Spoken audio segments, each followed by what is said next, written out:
चलिए चौथा चैप्टर का क्वेश्चन सर देखते हैं हम। पहला क्वेश्चन जो कि मौखिक से है और इसमें कहता है कि एक पदेन उत्तर बदत, लेकिन हम आपको एक पद में नहीं एक वाक्य में उत्तर लिखा दिए हैं। ठीक है, एक वाक्य में उत्तर लिखा दिए हैं जिसमें पहला क्वेश्चन पूछ रहा था कि विपुलम किम अस्ति, अर्थात विशाल क्या है। तो आप इस चैप्टर में शुरू में ही पढ़े थे कि विपुलम संस्कृत साहित्यम पढ़े थे ना, तो इसका आंसर होता है संस्कृत साहित्य, इसलिए हम लिखे हैं कि विपुलम संस्कृत साहित्य अस्ति। उसके बाद दूसरा है कि विपुलम संस्कृत साहित्यम कई संवर्धिता, अर्थात इस विशाल संस्कृत साहित्य को कौन बढ़ा रहा है।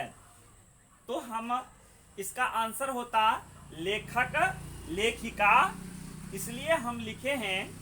आपको जो एक पद में लिखना चाहेंगे उनके लिए मैं बीच में बता दूं, इसमें एक पद में जैसे कि पहला क्वेश्चन था उसमें आपका आंसर मात्र इतना छोटा सा है, लेकिन हम जो है आपको एक वाक्य में ही बता दिए हैं। ठीक, और आगे इसी तरह से विपुलम संस्कृत साहित्यम लेखक लेखिका, अर्थात कौन बढ़ाता है इसको, तो लेखक लेखिका जो है वो इसको संवर्धित करते हैं, बढ़ाते हैं।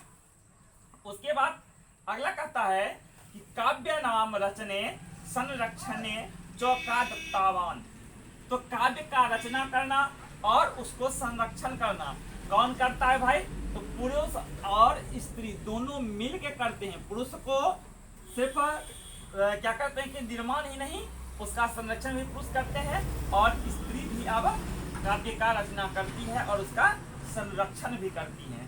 उसके बाद जो है आगे कहता है कि गंगा देवी किम महाकाव्यम और रचयत, अर्थात गंगा देवी ने किस महाकाव्य का रचना किया।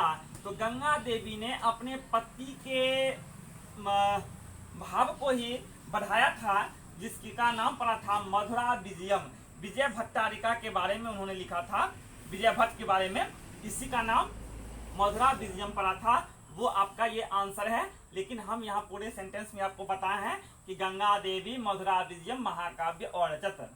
उसके बाद कहता है अगला क्वेश्चन कि आधुनिक संस्कृत साहित्य लेखिकासु का प्रसिद्ध है, अर्थात आधुनिक संस्कृत साहित्य के लेखिकाओं में कौन सबसे अधिक प्रसिद्ध है, तो पंडित क्षमा राव, जिन्होंने अपने पिता के बारे में लिखा था।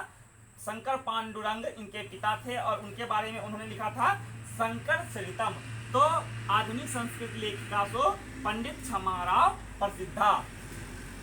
उसके बाद कहता था दूसरा क्वेश्चन पदार्थ बदत, अर्थात कि अर्थ बतलाइए। पहला था लभ्यते लभ्यन्ते, और इसका अर्थ होता है लेना, प्राप्त करना। तो हमने सभी प्रश्नों का सिर्फ उत्तर लिखा है, प्रश्न आप लोग अपने अपने बुक से ले लेंगे, ठीक ना। तो हम आपको सिर्फ और सिर्फ उत्तर यहाँ से बता रहे हैं। तो पहला क्या है कि लभ्यन्ते अर्थात प्राप्त करना, यह आत्मने पर ये क्या कहते हैं कि अनुग्रह है। उसके बाद है इंद्राणी, इंद्राणी का अर्थ होता है इंद्र की रानी, वो मैंने लिख दिया। उसके बाद है वर्तते, वर्तते अर्थात कहना, वल धातु से बना हुआ है वर्तते, वर्तते का अर्थ होता है कहा गया। उसके बाद है विपुलम, विपुलम का अर्थ होता है विशाल या बड़ा। उसके बाद है ऋषिका, इसका अर्थ होता है ऋषि पत्नी, ठीक है। अब इसके बाद हम चलेंगे क्या कहते हैं कि लिखित प्रश्नों में। आइए अब लिखित प्रश्न बनाते हैं हम लोग।